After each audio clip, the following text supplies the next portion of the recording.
Pagkatapos ko gumawa ng Joson Moonmax, kasi dalawa ito pinadala sa akin eh. Joson Moonmax, tapos itong Concert King C1000 model. Pangilang Concert King ko na ito? Siguro mga nakalipas ng isang buwan bago tayo makagawa ulit nito. Bali 5, 7, pang-8 na Concert King ko pa lang naman ito Concert King na C-1000 model na integrated high power amplifier. Mataas din supply nito, kaya masabi mong high amplifier na rin. Okay, shoutout muna sa may-ari nito. Kalimutan ko yung pangalan kasi bayala move lang to eh. Joson Moonmax tapos Concert King ang pinagawa sa atin. Ang issue naman ito, parehas lang din. Wala rin siyang display. Wala rin siyang indicator dito. Wala rin. Mapapansin nyo, tingnan nyo, on ko. Naka-plug na yun dun may ilaw konti. Umandar yung fan, marinig mo yung fan, pero wala siyang display. Common issue ng itong klaseng Concert King. Sa ginawa natin na ganito, sa mga previous vlog natin, alam nyo na, power supply ang kadalasang nadadali dyan sa may mababa niya na voltahe. Naka-sealed pa ito Naka-sealed pa yan Tayo pa makakauna dito. Okay, tanggalin ko yung takip. And then, banatan natin para mas mabilis yung video natin. Tanggal ko na yung takip niya. Common issue. Yan lumubo yung kapasitor. Bali yung isa, lumubo yung isa, goods. Tapos, ayan tusta yung mga rectifier diode. So guys, ang gagawin ko dito, magre-rewind ako ng nasa 9 volts. Magre-rewind tayo ng nasa 9 volts para dito sa may display niya. Para sa display. Ang nangyari kasi sa disenyo nito, yung 9 volts, dyan din siya kumuha sa may supply ng 12. Dyan din siya kumuha. Kaya napupwersa siya. Kaya gagawin natin, magre-rewind tayo ng panibago. Okay? Para mas safe siya. Sa mga nakapanood ng past vlog natin tungkol dito sa may C1000 na Concert King, ganito lang din ang gagawin natin. Okay? Mamaya, ipaliwanag ko sa inyo and then pakita ko sa inyo. Sa ngayon, baklasin ko muna ito. Ayan, tagging muna sa mga hindi pa nakakita ng laman nito. Mataas na supply nito, nasa 50 na rin. 55 Parang dating niya is AB737, 55 siya Taas, di ba? Taas siya. Tapos naka 2 pairs na C5200 and then A1943. Kalasin ko yung board. Baklas ko na yung mga dapat baklasin. Yung dalawa lang nasunog dito sa may positive side.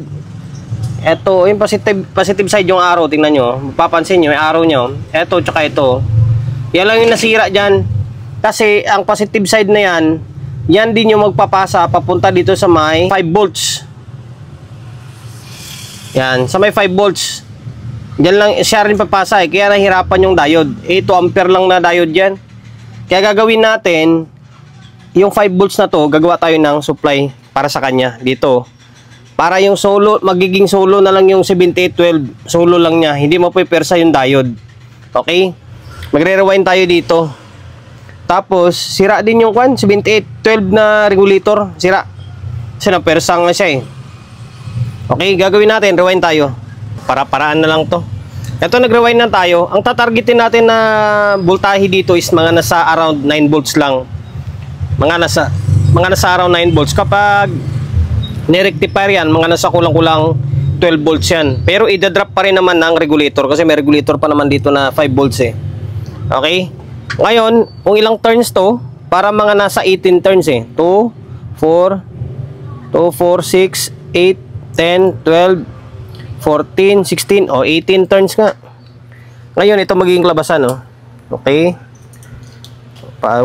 Paano ito? Paano natin to masukat pala? Pero pasok na to Nakuha ko na kanina Ayan siya, Kailangan hirapan yung kamay natin. Ayan siya, mga 9. Kulang-kulang 10 volts.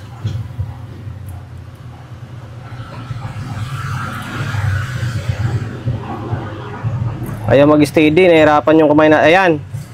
Diba? Kulang-kulang 10 volts siya. Mga 9 volts sakto. Okay? Yan, 18 turns. Ngayon, balutin natin. Naubusan ako ng electrical tape. Kahit itong masking tape, pwede na ibalot ito Kaso lang, medyo puti lang siya. Pero okay lang yan. Importante, mabalot siya. Ngayon, abangan natin ng wire to. Ang tawag pala sa winding na to ay split type lang to. 09 lang siya. Di katulad ng mga ganito na merong center top. Ito may center top to. Sabihin natin 099 ito or 909. May ground kasi ito sa gitna. Tulad din dito. Yan, ito naman 1717 to eh. Yung maitim, yung itim niyan, yung center top niya or magiging ground. Ito naman, split type lang tawag nito. 09 or kay 09. Okay? Palutin natin and then abangan natin ng wire. Kaya binalik ko na yung transformer. Ito yung abang natin, no. Yan, irerekta na lang natin to. Ngayon, binalik ko na yung regulator diode. Sira yung isang 7812. Ito, sira to. Yan, sira itong 7812. Tinamaan na to eh. Ngayon, pinalitan na natin yan. Bago na yan. Bago na. Yung 7912 is buo. Ngayon, yung isa pang tinanggal natin dito, ito. Saan ba? Hindi ka naman mapupokus camera natin. Ayan. Ito. 47 ohms yan. Ito siya, oh. 47 ohms. Ayan. Galing yan dyan sa may 12 volts. Galing siya dito sa out ng 12 volts ng regulator. Out, papunta siya dito. Tapos, magdadrop yan. Magdadrop. Papasok dito sa may regulator ng 5 volts. Ngayon, tinanggal natin yun kasi magre-rectang inject na lang tayo ng para dito. Okay? From dyan, pinutol na natin. Tinanggal natin yung resistor pala. Tinanggal natin yung resistor para wala na connection papunta dito. Tapos, naglagay tayo ng capacitor dito. Ito kasi, in ito eh. In ng 7805. In ito. Ground sa gitna. Out itong sa may gawing kanan. Papunta na yan. Papunta rito. Yan. Papuntang 5 volts. Papunta rito na yan. Ngayon, papasok niya dito. May capacitor to muna. 16 volts na 470 yan. Nilagyan natin to. Nabutas lang tayo na panibago. Ngayon, siyempre, pagpasok niyan, magiging kwan palabas niyan. Mga nasa around 9 volts. Ay, mga nasa around kulang-kulang 12 volts pa yan. DC. Yan, papasok siya dito. Ngayon, i-drop ng regulator yan. Re-regulate niya. Tapos, magiging 5 volts. Yan, i-stack na to na capacitor. Okay, tapos, kung saan yung isang diode. Ba, kasi ito, isang diode, oh. Yung isang diode na to, yan, negative yan, negative.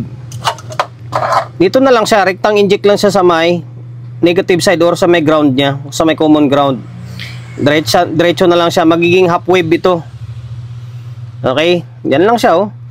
Ngayon, ang diskarte niyan, yung arrow, yung tandaan nyo yung arrow, yung kulay puti. Yan, kailangan yung kulay puti na yan, nasa taas siya banda. Tapos yung walang guhit, nasa ilalim, para magiging negative yung pasok niya. Ngayon, ito naman yung isa, yung papasok dun sa loob is yung kulay puti. Tapos yung walang guhit, dito naman siya sa labas. Para magiging positive siya, magiging negative ito. Okay? Dali lang naman siya sundan eh. Okay, dito magiging positive to. Positive. Dito nakatutok yung may guhit. Tapos dito naman na side, dito nakatutok yung walang guhit. Okay, kasi negative nga ito eh. Yan, tapos positive ng side ng capacitor to dito, kabila niya, papunta rin dito siya, common ground. Okay? Tapos ang labas niyan, magiging ganito siya. Dito mo siya i-inject. Dito mo siya i-inject, oh. Ganyan na lang. Yan, hinangin lang natin yan sa may paa ng dalawang diode na yan. Yung diode na yan, nasa 4 ampere yan. Nasa 4 ampere, medyo malalaki siya. Okay? Kabit natin na. Tapos ito, capacitor pala, oh. Ang pinalit ko, 35 ng 470 na lang, oh. Kahit 470 lang yan, hindi masisira yan. Napepersal lang siya dahil nga, kumuha pa yung 5 volts dyan, eh. Kaya napepersal siya. Kaya nilagay natin, oh. 35 ng 470 lang. Nahihinang na natin siya, oh.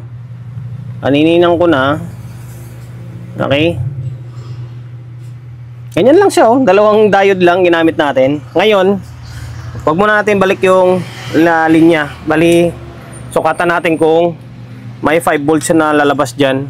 Ground, tapos dito yung positive sa may loob. Yan lang, ah. Dito. Okay, meron, no? Nasa 4 volts nga siya, oh. Kulang-kulang 5 volts. Okay. Pwede na. Pwede na laban yan. Select na natin yung board. Ayan. Kakabit na lahat ng kable, ah. Main supply. 1717. Tapos ito sa may out niya. Ayan, yung dinagdag natin. Tapos may nakakabit na audio input and then speaker na. Ano natin Oo. Pero na yan, kabisado ko na to eh. Kabisado ko na ito. Okay.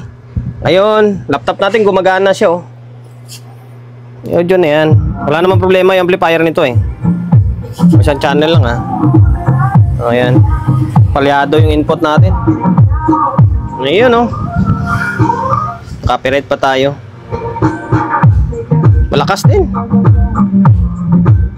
Okay, hanggang dito na lang pabain pa ba natin yung oras natin?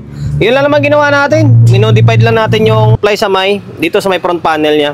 Yung 7815, 7915 pati yung 5 volts.